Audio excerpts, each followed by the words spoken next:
Okay, welcome back. So now we're going to get into what we're all here for. We're going to discuss downforce and margin. Two of the most mystical things in the planting universe. It seems as though a lot of people don't understand downforce and margin and how they work together and what we need to know about them. But it's very important to know that downforce and margin in a metric sense are shown on your display in newtons, okay? And that's not something to be concerned about. Newtons are just simply the measurement of force, the unit that we use to measure force. And if you're more familiar with thinking of things in kilograms, that's not a big drama, because really kilograms is very close to newtons divided by 10. So if we're saying that we're applying 200 newtons, then you can really just think of that as roughly around about 20 kilos. That's a pretty close conversion for our purposes. And so there's some people that have been recently talking about downforce, and they've brought into the conversation this idea of lift or up force. That confuses things in a way that I think is unproductive. The reason being is that we forget sometimes in those conversations that you have to have downforce to plant. It is impossible to plant at depth correctly over an extended period of time without downforce. And the reason why is because when we're planting, we have a true V opener, okay, and it's attempting to open the soil in a different manner to a tine. A tine runs through the soil's crumbly and it falls back in on itself. Whereas the true V opener is actually explicitly and deliberately trying to compact the side of this seed trench. Not very much, just a very small amount, obviously more at the top than the bottom. And so what you should end up with is a seed trench that, if you were to lift the closing system up, you would actually be able to plant, and that seed trench would stay there, okay? And what we're looking for with that is, if you have a screwdriver, it can be productive to plant a few meters with a closing system tied up or something, and then get out and go back with a screwdriver.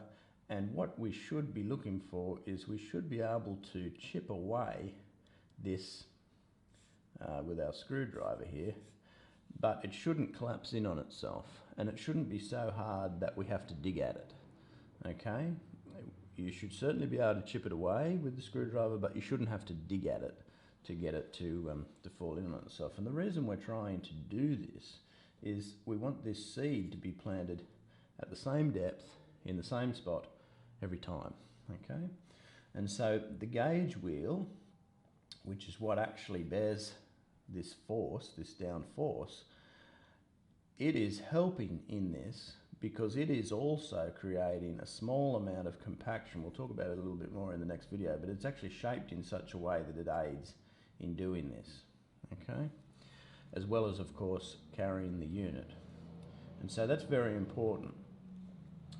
So what we need to understand is we need to understand what's going on at the unit and what the numbers on the display mean. And so let's go through these here. We have A. A is the margin. That is what we're attempting to calculate, okay? We have B, which is the weight of the unit, okay?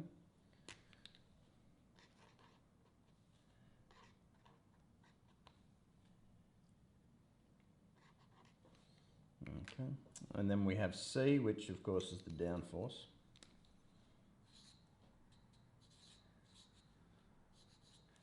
And we have D, which is the force required for penetration, okay?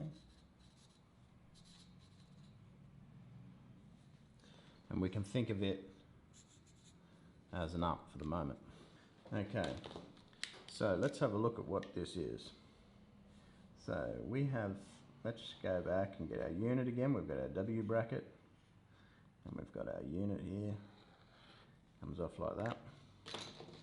We have our wheel, of course, our gauge wheel. We have a disc in this particular case here. This is the ground. We have a meter. There we go. And we have a box. Okay.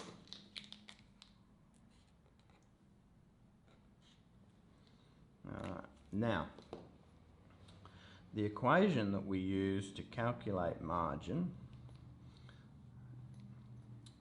is margin is equal to the weight of the unit plus the applied downforce minus the force required to penetrate. Okay, so I'll give you an example. If the unit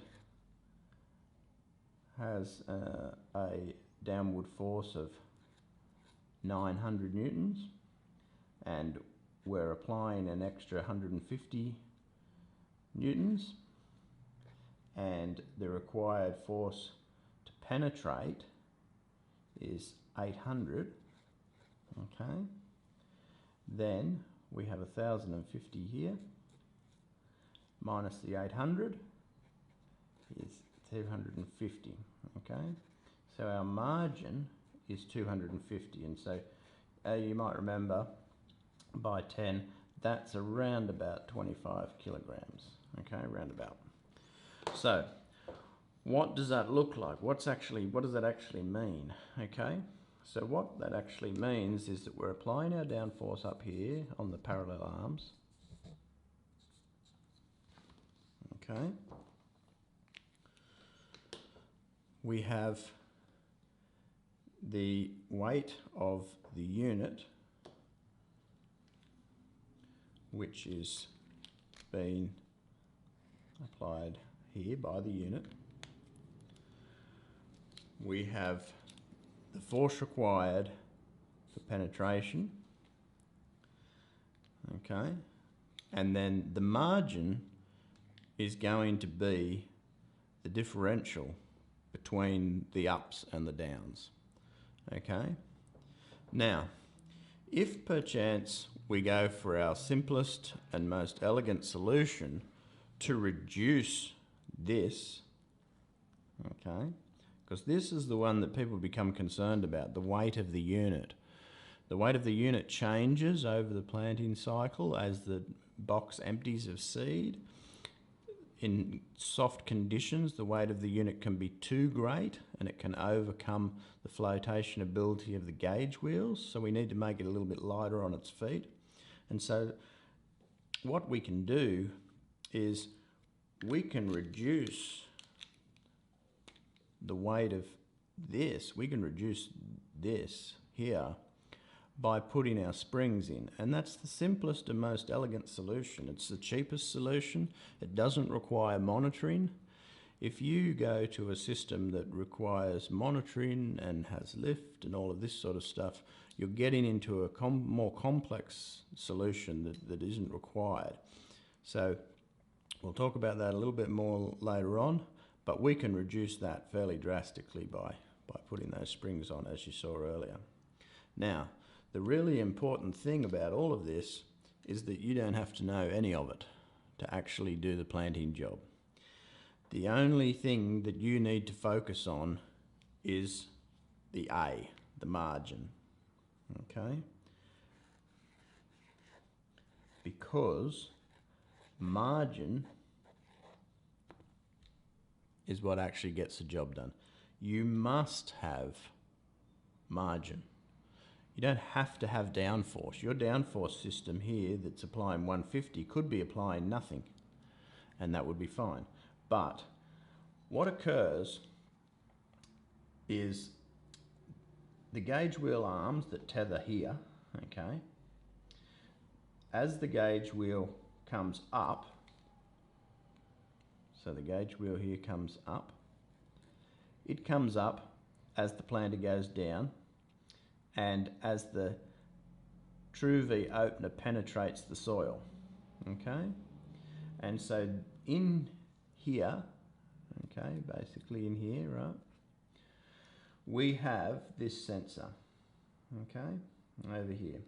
Now the rocker, which is number 7 in this diagram, the sensor is number 11, the rocker is pushed on both sides by the 2 gauge wheel arms, left and right, and as they push on that rocker, we get output on number 11. And we don't get any output until these gauge wheel arms are pushing on that rocker, okay? Incidentally, you're also not at depth until the gauge wheel arms push on the rocker, okay? So, if you have no margin, this is where we're reading margin from, this sensor. If your margin is equal to 0, you're not at depth, okay? It's as simple as that. You must have a margin which is greater than 0 to be at depth,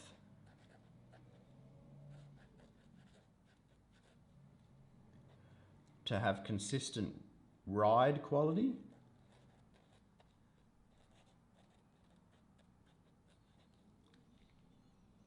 and to form a correct seed trench.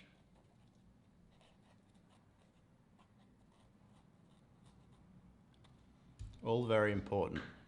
So this is what we need to remember from this slide, that margin must be greater than 0.